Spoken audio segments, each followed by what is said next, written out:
We're forced to sell our product at a discounted price to our neighbors down south. Our fellow provinces buy their oil from out of country while we have stopped production because we are unable to move our product.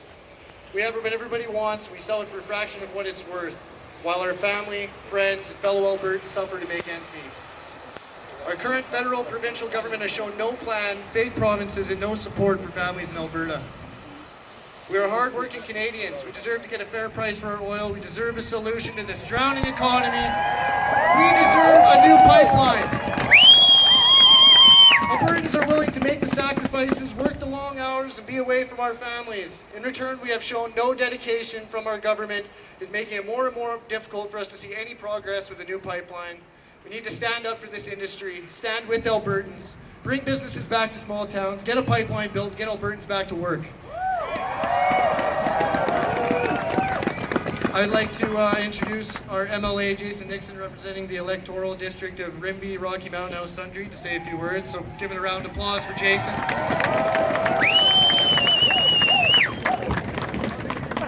Stefan and I have very different microphone requirements. First of all, let's give this whole crew who brought us here together a big round of applause for getting us all out here today in Rocky Mountain. I don't see a lot of Justin Trudeau voters out there, I'm assuming. Anybody want to put up their hand? Just kidding. You know, it warms my heart to see all of you out here in Rocky Mountain House this afternoon. First of all, as I look around the crowd, I'm seeing familiar faces from Rimbey, Sundre, Bluffton, Drayton Valley, Red Deer, and everywhere in between. So first of all, to you, welcome to Rocky Mountain House. Let's give them a big round of applause. You know, our Prime Minister just a couple of months ago, while overseas, speaking and representing our country, while referring to bringing in gender quotas for pipeline projects, then went on to say one of the most insulting things that I've ever heard come from a political leader in this country's history. He went on to say that the reason that he needed to do that with our oil and gas workers is because oil and gas workers were coming into small towns and causing devastation. He started to describe situations that sounded like an Old West movie. Now, the reason I bring that up is twofold. First of all, Mr. Prime Minister, if you look at this crowd here right now, you will see my friends, my neighbors, my brothers, my sisters, my mom and my dad, and everybody in between. So shame on you for saying that about our oil and gas industry. Second, Mr. Prime Minister, this is Rocky Mountain House, and we were established in 1799. We've been around for a long time.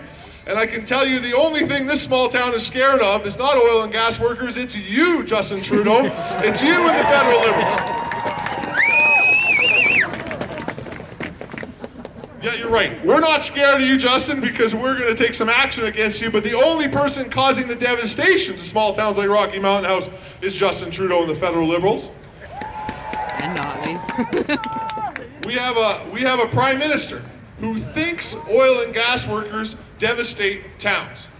A Prime Minister who has forced through legislation through the House of Commons like the Bill C-69, which is basically the No More Pipelines law, who's forced a carbon tax on us, telling us that we would have social license so our pipelines could be built. That hasn't worked. Who goes on and on and on to attack our industry every day. And I can tell you by the looks of this crowd and crowds across this province, Alberta is not going to take it no more, Mr. Prime Minister. It is time for us to start to fight back.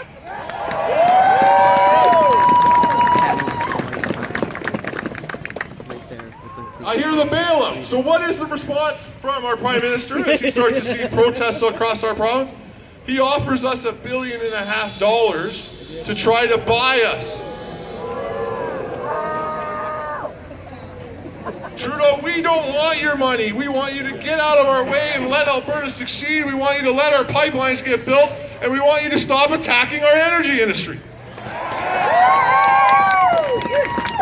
Now, meanwhile, in Edmonton, we have an NDP government who is currently focused on trying to appease their ally Justin Trudeau repeatedly. Stuff like Bill C-69. Twice I moved motions in the legislature calling on the whole legislature to condemn Bill C-69. Both times the United Conservative Party voted with my motion unanimously. And what did the NDP do? They stood and voted no and voted with Justin Trudeau. Because they're led by a premier, Rachel Notley, who has said that we are the embarrassing cousins of Federation. And again, we are not. We should be proud of our energy industry. We should be proud of our neighbors. We should be proud of what we've accomplished. I know I am. So what do? We have to fight back. In a few short months, we will have an opportunity to send a premier to Edmonton that will fight for Alberta, that will stand with Doug Ford in Ontario, who will stand with Premier Palliser in Manitoba, who will stand with Premier Moe in Saskatchewan, and we'll fight back. We'll call a referendum immediately on equalization, because no more are we going to send billions of our dollars to the rest of Canada while they block our oil.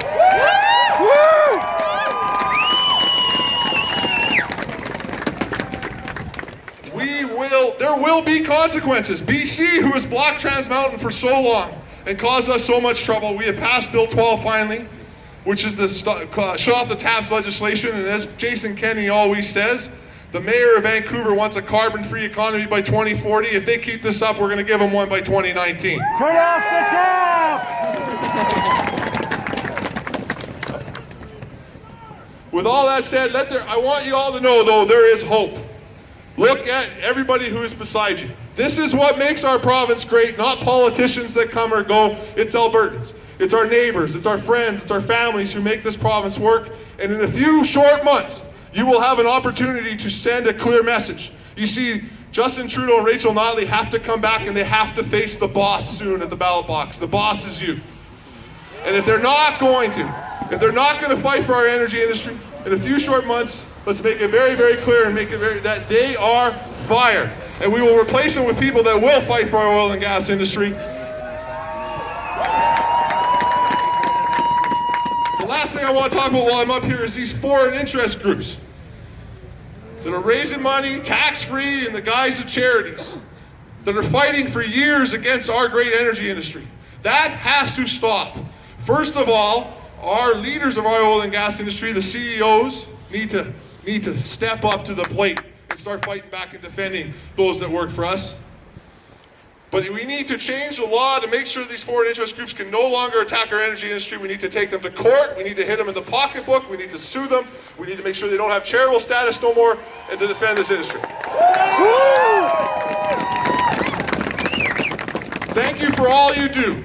I'm proud of you. I'm proud of Alberta. And know this, we will succeed in the next few months. We will get our province back on track. We will send a message to the rest of Canada that they have to accept our energy industry. We will not accept them anymore buying foreign dictatorship oil and then blocking our pipelines and our resources. We will fight for each other, and we will get Alberta back on the map. Thank you. God bless Rocky Mountain House.